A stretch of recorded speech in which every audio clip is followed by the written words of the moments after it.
Welcome to my channel. நாம இந்த வீடியோல எதை பத்தி பார்க்க போறோம்னா ரெண்டு வார்த்தைகள், அதாவது பிகாஸ் அண்ட் மேட். இத பத்தி தான் நம்ம இந்த வீடியோல கிளியரா பார்க்க போறோம். அத பத்தி பார்க்கிறதுக்கு முன்னாடி நம்ம சேனலை ஃபர்ஸ்ட் டைம் பாக்குறீங்கன்னா சப்ஸ்கிரைப் பண்ணுங்க, கூட இருக்க பெல் ஐகானை கிளிக் செய்வீங்க. ஓகே, இல்ல ஃபர்ஸ்ட் பார்க்க போறது பிகாஸ்.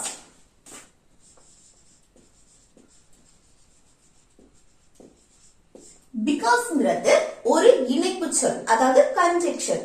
இப்போ ரெண்டு சென்டென்ஸ் இருக்கும், அந்த ரெண்டு சென்டென்ஸையும் இணைக்கக்கூடியதா இந்த பிகாஸ். ஓகே, இது என்னன்னா ஒரு செயலுக்கான காரணத்தை ரீசனை எக்ஸ்பிளைன் பண்றதுக்கு நம்ம இந்த பிகாஸ் யூஸ் பண்ணுவோம். ஓகே, இப்போ என்னன்னா அந்த தால், அதுக்கு மீனிங் என்னன்னா மழை பெய்ததால், எனக்கு உடம்பு சரியில்லாததால், அந்த தால் அர்த்தத்தை கொடுக்கிறதும் பிகாஸ். இன்னொன்னு என்னன்னா ஏனெனில், பேச்சு வாக்குல ஏனா அவன் வரல, ஏன்னா மழை பெஞ்சது, அவன் ஏனா அவன் பிஸியா இருக்கான், இந்த மாதிரி நம்ம சொல்லுவோம்ல. ஏனால் அவன் காஃபி குடிக்க மாட்டான், ஏனா அவனுக்கு காஃபி கொடுக்காது, இந்த மாதிரி நம்ம சொல்லுவோம்ல. ஏனால், ஏனெனில் அப்படின்னு சொல்றதுக்கு ஏனெனில் நம்ம பேச்சு வாக்குல ஏனால், ஏனா அவனுக்கு காஃபி பிடிக்காது, சரியா, ஏனா மழை பெஞ்சது, இந்த மாதிரி நம்ம சொல்லுவோம்ல. ஏன்னா அவனுக்கு உடம்பு சரியில்லை அப்படி நம்ம சொல்ற இடத்துலயும் நம்ம இந்த பிகாஸ் யூஸ் பண்ணுவோம். சரியா, இது என்னன்னா ஒரு செயல் நடந்தது, அந்த செயலை ஃபர்ஸ்ட் எழுதிட்டு அதுக்கான ரீசனை நம்ம சொல்லுவோம்ல, காரணத்தை. அதுக்கு முன்னாடி, அந்த காரணத்தை சொல்றதுக்கு முன்னாடி இந்த பிகாஸ் யூஸ் பண்ணுவோம். ஃபர்ஸ்ட் அந்த செயல், நடந்த செயலை எழுதுவோம். அதுக்கு அடுத்து என்னன்னா அந்த காரணத்தை நம்ம அடுத்து சொல்லுவோம்ல, அந்த காரணத்தை எழுதுறதுக்கு முன்னாடி இந்த பிகாஸ் யூஸ் பண்ணுவோம். இப்ப பாருங்க, மழை பெய்ததால் அவன் வரவில்லை. இல்லைன்னா இதை எப்படி சொல்லலாம், அவன் வரவில்லை ஏன்னா மழை பெஞ்சது, இந்த மாதிரியும் நம்ம சொல்லலாம் தமிழ்ல. மழை பெய்ததால் அவன் வரவில்லைன்னு சொல்லலாம். இல்லைன்னா எப்படி சொல்லலாம், அவன் வரல ஏன்னா மழை பெஞ்சது, இந்த மாதிரி நம்ம சொல்லலாம். ஓகே, அவன் வரல ஏன்னா மழை பெஞ்சது. அப்ப இப்படி சொல்லும் போது இதுல அவன் வரல, இது என்னது, ஒரு செயல், நடந்த செயல். ஓகே, அவன் வரல, அதுக்கான ரீசன் என்ன, மழை பெய்தது. ஓகே, அப்போ அந்த ரீசனை எழுதுறதுக்கு முன்னாடி அந்த பிகாஸ் யூஸ் பண்ணணும். சரியா, இது என்னது, காரணம், ரீசன். ஓகே, நடந்தது. இது என்னது, ஒரு விஷயம் நடந்தது. சரி, அவன் வரல, அந்த செயல் தான் நடந்திருக்கு.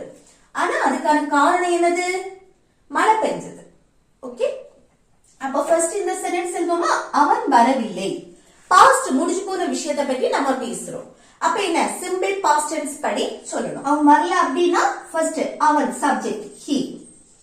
அதுக்கு அடுத்து என்ன வரணும், இது நெகட்டிவ் சென்டென்ஸ் தான், வரவில்லை அப்படின்னு. அடுத்து என்னது, இது பாஸ்ட், முடிஞ்சு போன விஷயத்தை பத்தி பேசுறோம். அப்ப சிம்பிள் பாஸ்ட் டென்ஸ்ல நெகட்டிவா சொல்லணும். அப்ப சிம்பிள் பாஸ்ட் டென்ஸ்க்கு நம்ம நெகட்டிவா என்ன யூஸ் பண்ணுவோம், didn't. அது சப்ஜெக்ட்டுக்கு அடுத்து போட்டுறணும். அதுக்கு அடுத்து verb, வரக்கூடிய செயல், வாரதுக்கு இங்கிலீஷ்ல come. அப்போ he didn't come அப்படின்னா அவன் வரல. ஏன்னா மழை பெஞ்சது. அப்ப அந்த காரணத்தை எழுதுறதுக்கு முன்னாடி அந்த thought, because. ஓகே, பிகாஸ் போட்டுட்டு இந்த சென்டென்ஸ் அடுத்து எழுதணும்.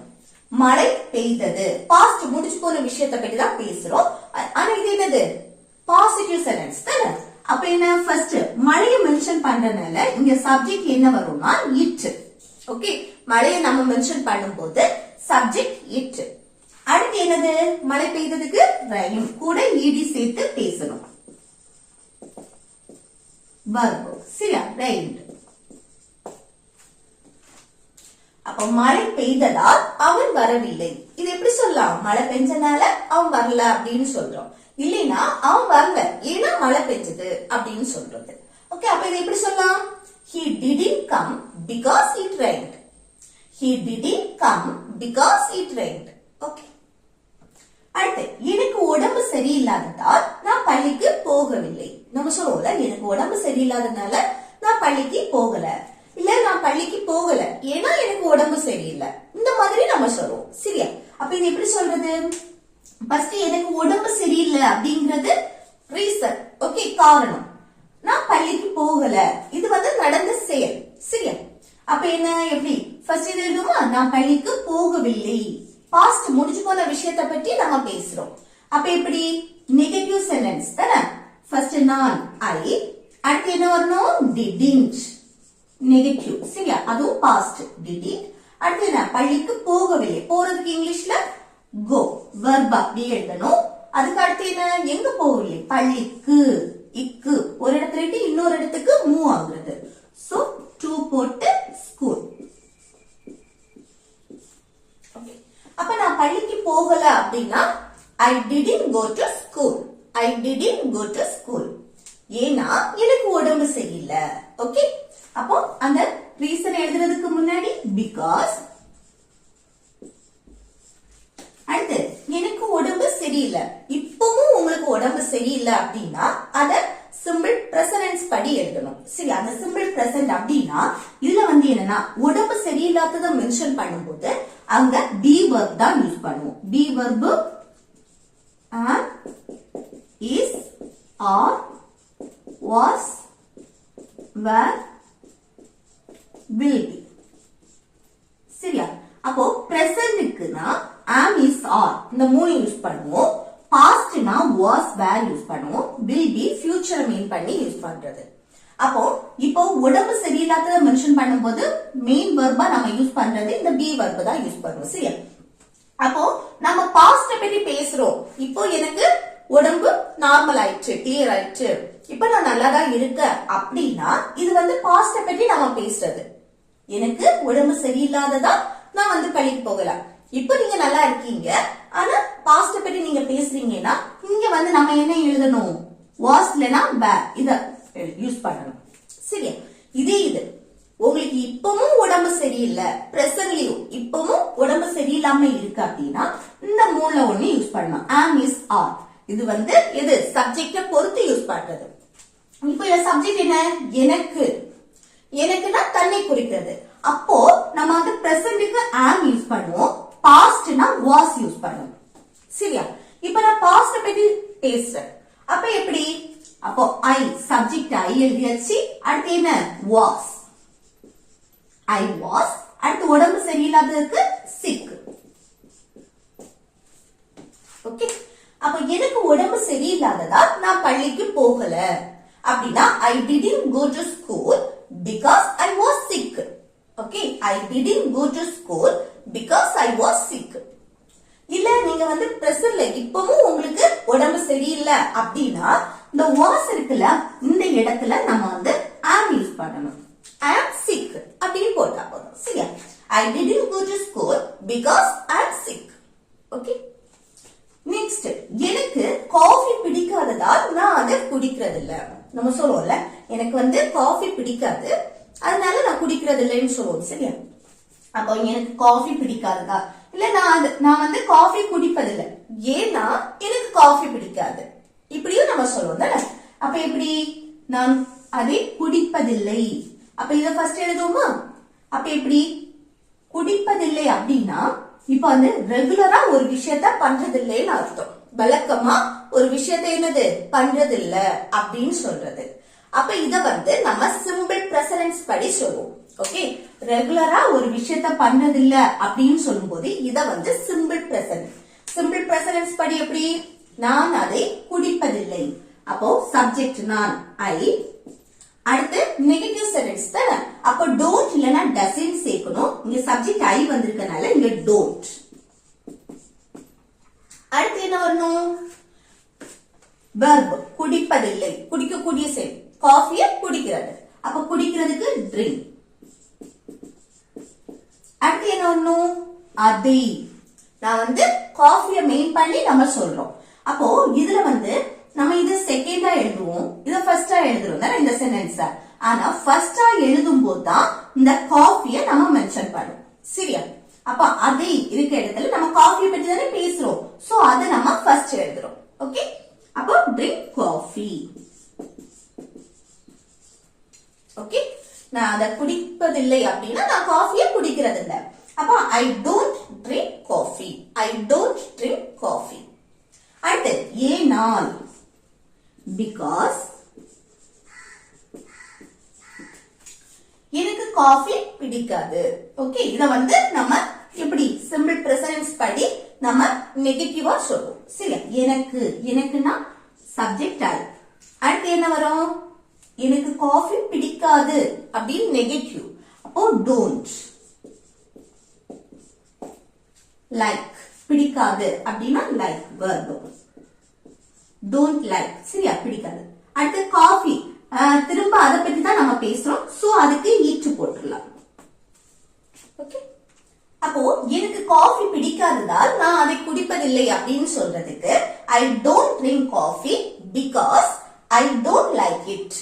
Okay, I don't drink coffee because I don't like it. Okay okay, next one பாருங்க. அவ கேட்டதால் நான் அதை கொடுத்தேன். நம்ம சொல்லுவோம்ல, அவ கேட்டதால் நான் அதை கொடுத்தேன். இல்லைன்னா நான் அதை கொடுத்தேன். ஏன்னா அவ கேட்டா. ஓகே, அவ கேட்டனால நான் அதை கொடுத்தேன், அது ஒண்ணு. இல்லைன்னா நான் அதை கொடுத்தேன் ஏன்னா அவ கேட்டா. சரியா? அப்போ இதை எப்படி சொல்றது பாருங்க.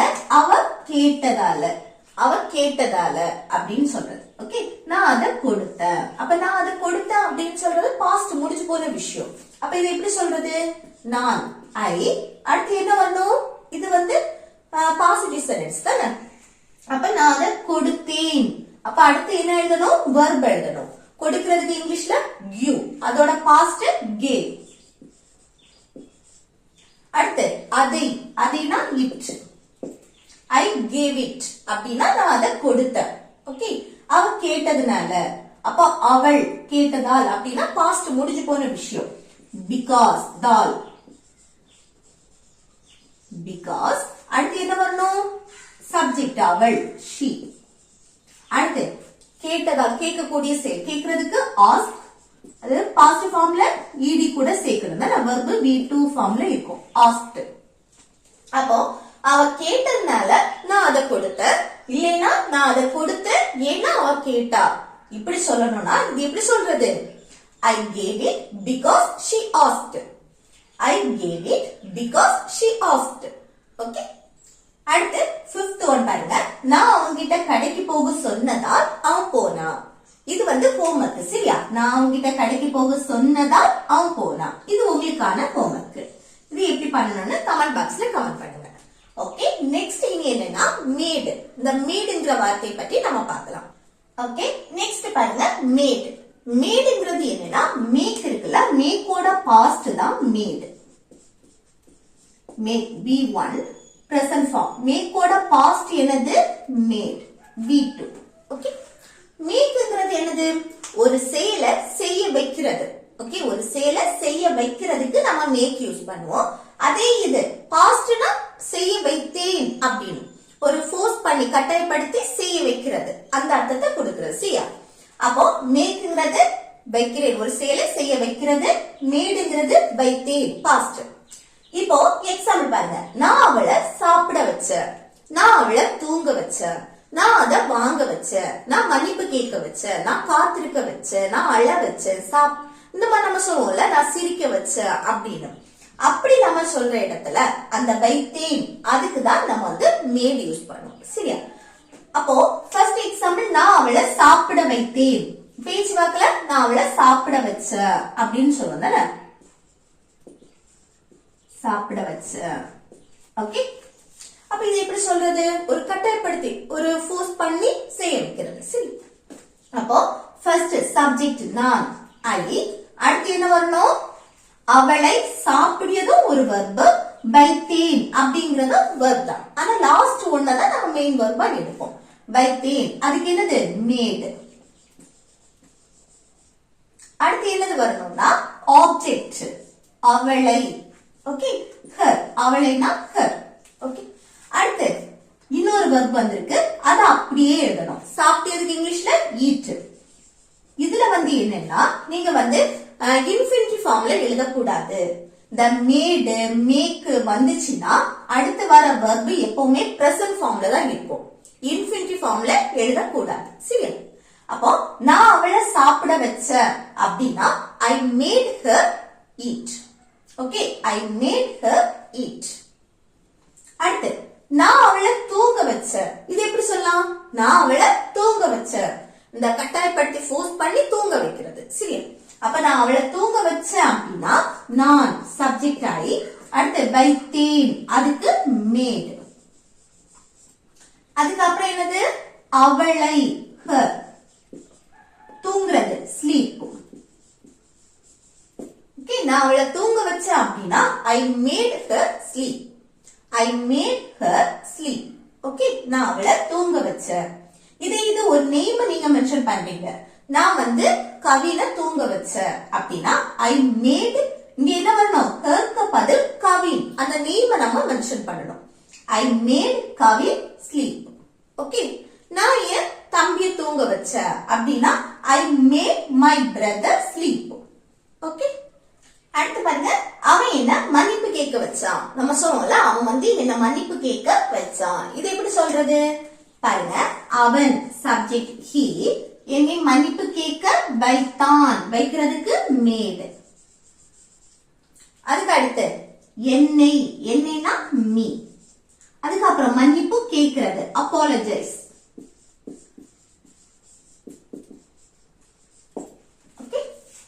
அப்ப அவன் என்ன மன்னிப்பு கேட்க வச்சான் அப்படின்னா he made me apologize. He made me apologize. Okay, அடுத்து லாஸ்ட் ஒன் பாருங்க, இது வந்து ஹோம்வொர்க். சரியா? அவன் என்ன காத்திருக்க வச்சான். நம்ம சொன்னோம்ல, அவன் என்ன வெயிட் பண்ண வச்சான் அப்படின்னு, ஒரு செயலை செய்ய வைக்கிறது. இதை எப்படி சொல்லலாம்னு கமெண்ட் பாக்ஸ்ல கமெண்ட் பண்ணுங்க. ஓகே ஃப்ரெண்ட்ஸ், இந்த வீடியோ உங்களுக்கு பிடிச்சிருந்தா லைக் பண்ணி ஷேர் பண்ணி கமெண்ட் பண்ணுங்க.